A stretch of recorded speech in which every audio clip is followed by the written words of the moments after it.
Welcome back. So doctor please आम्हाला सांगा की डेली ओरल हायजीन कसं मेंटेन करायचं. म्हणजे रोज आपण ब्रश करतो, सगळ्या गोष्टी करतो, पण त्याचा प्रॉपर वे कसा आहे, ते रोजच्या रोज काय गोष्टी केल्या पाहिजे. आपली जी रेग्युलर ब्रशिंग टेक्निक आहे, तुम्ही ब्रश करण्याची जी पद्धत आहे, एक प्रॉपर वेमध्ये जर ब्रशिंग करत असाल तर तुम्हाला वारंवार दातांचे प्रॉब्लेम्स येणार नाहीत. त्याच्यासाठी काय करायचं आहे, तुमचा टूथब्रश आपल्या दात आणि हिरडी जो जंक्शन आहे तिथे 45 डिग्रीमध्ये होल्ड करायचा आहे आणि सर्क्युलर मोशनमध्ये किंवा इन अँड आउट असं क्लीन करत जायचं आहे. हे करताना दातांचे सर्व सर्फेसेस आपण क्लीन करतोय हे लक्षात घ्या. बऱ्याच असं होतं की आपण माउथ ओपन केल्यानंतर दाताच्या आतला जिभेजवळचा जो पार्ट आहे तो क्लीन करायचा विसरतो किंवा टाळूच्या बाजूचा. तर सर्व सरफेस व्यवस्थित क्लीन करायला पाहिजे, व्यवस्थित क्लीन झालं पाहिजे. आणि ऑनेस्टली बघितलं ना आपण तर तुम्ही स्टॉपवॉच लावून जरी चेक केलं तरी 2 minutes are more than enough to clean all your surfaces. त्यामुळे असं नाही आहे की मला सगळं क्लीन करायचं म्हणजे खूप वेळ लागणार आहे. नाही, तुम्ही प्रॉपर टेक्निकने व्यवस्थित सर्व सर्फेसेस क्लीन करा, that is more than enough. Doctor फक्त ब्रशिंग इज सफिशियंट की आपल्याला अजून पण काही यूज करावं लागतं to maintain our oral health. Regular जर तुम्ही ब्रश करताय twice a day which is ideal तर इनफ आहे. पण तरीसुद्धा बऱ्याचदा गम इश्यूज असतात किंवा दुसरे काही रिझन्स असतात. जेव्हा आम्ही माउथवॉश रेकमेंड करतो तर माउथवॉशसुद्धा डॉक्टरांनी रेकमेंड केल्याप्रमाणेच यूज करा. त्याचा स्मेल छान आहे म्हणून किंवा मला वाटतंय छान म्हणून खूपच एकदमच फ्रिक्वेंटली ते यूज करायची गरज नाही आहे. तर माउथवॉश तुम्ही करू शकता. त्याच्यासोबतच फ्लॉसिंग. इंडियामध्ये ना फ्लॉसिंगविषयी माहितीच नाही आहे. Basically floss is a thread जो 2 दातांच्या मधला पार्ट क्लीन करण्यासाठी यूज होतो. स्पेशली जर तुम्ही तुमच्या दातांमध्ये कॅप असेल आणि कुठेतरी छोटेसे गॅप आहेत जिथे फूड लॉजमेंट अन्न अडकतं आहे, तर अशा केसेसमध्ये, अशा सिच्युएशनमध्ये फ्लॉसिंग इज व्हेरी इम्पॉर्टंट. तुम्ही तिथे त्या फ्लॉसच्या मदतीने क्लीन करू शकता. आणि अगेन त्याला खूप वेळ लागत नाही आणि खूपच काही ते टेक्निकली अवघड अशी गोष्ट नाही आहे. त्यामुळे डेंटल फ्लॉसिंग तुम्ही करू शकता. त्याच्यासोबतच वॉटर फ्लॉसर असं एक डिव्हाइस आहे ज्याच्यामध्ये पाण्याचा स्प्रेच्या मदतीने आपण दातांच्या भोवतीचे अन्नकण क्लीन करू शकतो. तर स्पेशली जेव्हा मल्टिपल दात बसवलेले आहेत, जर आपल्याला आर्टिफिशियल दात असतील तर मग आपल्याला तेवढे सेन्सेशनही राहत नाही की कुठेतरी अन्नकण अडकून आहेत. अशा वेळी किंवा फुल माउथ आपण इम्प्लांट्स करतो, मल्टिपल टीथ जेव्हा आर्टिफिशियल टीथ आहेत, तर अशा केसेसमध्ये ते क्लीन ठेवण्यासाठी वॉटर फ्लॉसर हे खूपच हेल्पफुल आहे. कारण तुम्ही हिरड्यांना इजा न करता तुम्ही ते दातांच्या भोवतीची स्वच्छता छान पद्धतीने करू शकता. अजून एक महत्त्वाचा प्रश्न की आपण जो नेहमी वापरत आलोय आपला नॉर्मल टूथब्रश की इलेक्ट्रिक, कारण दोघांमध्ये डिफरन्स तर आहेच. मग तुम्ही काय सजेस्ट कराल? ओके, दोघांमध्ये डिफरन्स आहे. इलेक्ट्रिक टूथब्रश असा जर ऑप्शन असेल तर डेफिनेटली आपल्याला त्याचे काही ॲडव्हान्टेजेस आहेत. जसं की एक स्पेसिफिक प्रेशरमध्ये आपल्याला ते क्लीन करतो किंवा आपण we can even set a timer जेवढ्या ड्युरेशनसाठी. ॲज आय सेड अर्लियर 2 मिनिटांचा ब्रश हा मोर दॅन इनफ असतो. तर इलेक्ट्रिक ब्रशने आपल्याला ते इझिली मेंटेन करता येतं. कुठल्या स्पेसिफिक कंडिशनमध्ये तो खूप एक्सपर्टाईज करू शकत नसेल नॉर्मल ब्रशिंगसुद्धा, कारण डेक्स्ट्रिटी कमी असेल, तर अशा केसेसमध्ये तर डेफिनेटली इलेक्ट्रिक टूथब्रश खूपच हेल्पफुल आहेत.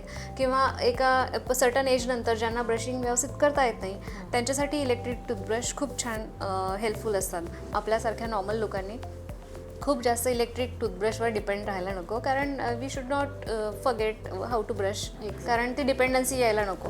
त्यामुळे जर तुमच्याकडून छान नॉर्मली ब्रश होत आहे तर well and good, otherwise you can shift to electric toothbrush. Toothpaste selection जसं महत्त्वाचं आहे ना, तसंच टूथब्रशसुद्धा.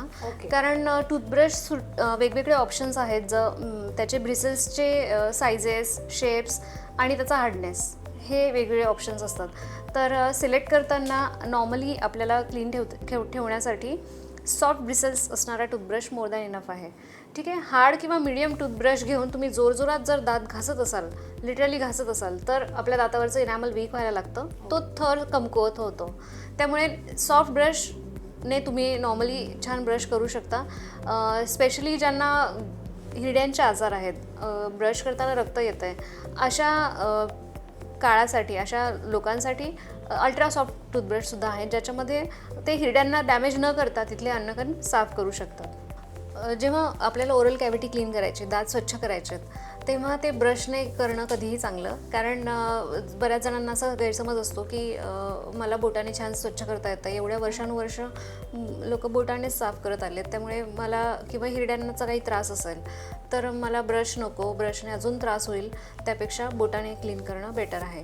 परंतु असं नाही आहे, कारण जेव्हा तुम्ही बोटाने क्लीन करता 2 दातांच्या मधला जो पार्ट आहे बेसिकली तो सरफेस पूर्ण प्लेन नाही आहे, त्यामुळे दोघांच्या मधला किंवा हिरडीजवळचा जो भाग आहे तिथे अन्नकण तसेच साचून राहतात आणि मग त्यामुळे पुढचे आजार वाढतात. त्यामुळे बोटाने क्लीन व्यवस्थित होत नाही.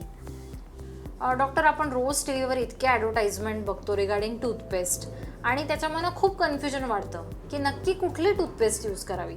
तर तुम्ही काय सजेस्ट कराल की कुठली टूथपेस्ट ही कोणासाठी असते?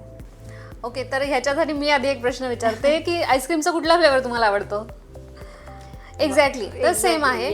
प्रत्येकाला जसं आपल्या चॉईसप्रमाणे टेस्ट किंवा एक सेट झालेलं एक हे असेल, तर सगळ्या टूथपेस्टच्या आता ज्या आपल्याकडे मार्केटमध्ये अवेलेबल असणाऱ्या टूथपेस्ट आहेत सगळ्यांमध्ये फ्लोराईड कंटेंट आहे. त्यामुळे कुठलेही तुम्हाला आवडीच्या टूथपेस्टने तुम्ही छान ब्रश करू शकता. परंतु स्पेसिफिक आहेत ज्याच्यामध्ये they are marketed as herbal toothpaste. They do not content fluorides. आहेत अजून अशा टूथपेस्ट ज्यांच्यामध्ये ॲब्रेझिव्स खूप जास्त आहेत. त्यामुळे that I want to recommend to brush with those toothpaste, कारण त्याच्यामध्ये खूप जास्त ॲब्रेझिव्स आहेत, फ्लोराईड कंटेंट कमी आहे. त्यामुळे नाही, पण रुटीनच्या टूथपेस्ट आपण ज्या कुठल्या आपण बघतो त्या toothpaste they are more than enough. काही केसेसमध्ये ज्यांना सेन्सिटिव्हिटी आहे किंवा गम डिसीजेस आहेत, हिरड्यांचे आजार असतील, तर तेव्हा आम्ही फक्त वेगळ्या टूथपेस्ट रेकमेंड करतो. परंतु नॉर्मली तुम्हाला जी आवडते ती टूथपेस्ट तुम्ही यूज करू शकता. डॉक्टर, असं काही सिच्युएशन असते का की जेव्हा तुम्हाला डॉक्टर सांगतात की ब्रश करू नका? हो, असेही काही सर्कमस्टन्सेस आहेत when we recommend not to brush.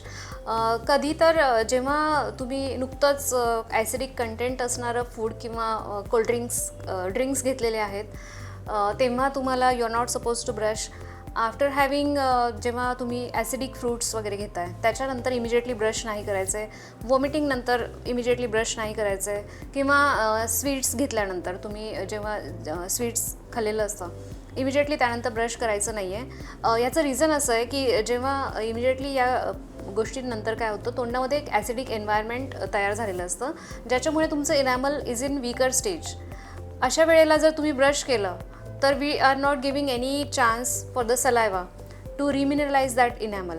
म्हणजे ते इनॅमल परत आपलं नॉर्मल होईपर्यंत आपल्याला थांबायला पाहिजे.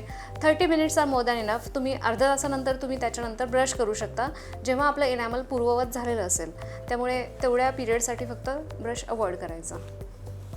खरं तर खूप छोट्या छोट्या गोष्टी असतात, पण जेव्हा आपल्याला डेंटिस्ट सांगतात त्या गोष्टी आणि जेव्हा आपल्याला त्या कळतात की त्या किती इम्पॉर्टंट आहेत आपल्या ओरल हायजीन मेंटेन करण्यासाठी, तेव्हा आपल्याला कळतं की आपण त्या किती रिलिजियसली फॉलो केल्या पाहिजे.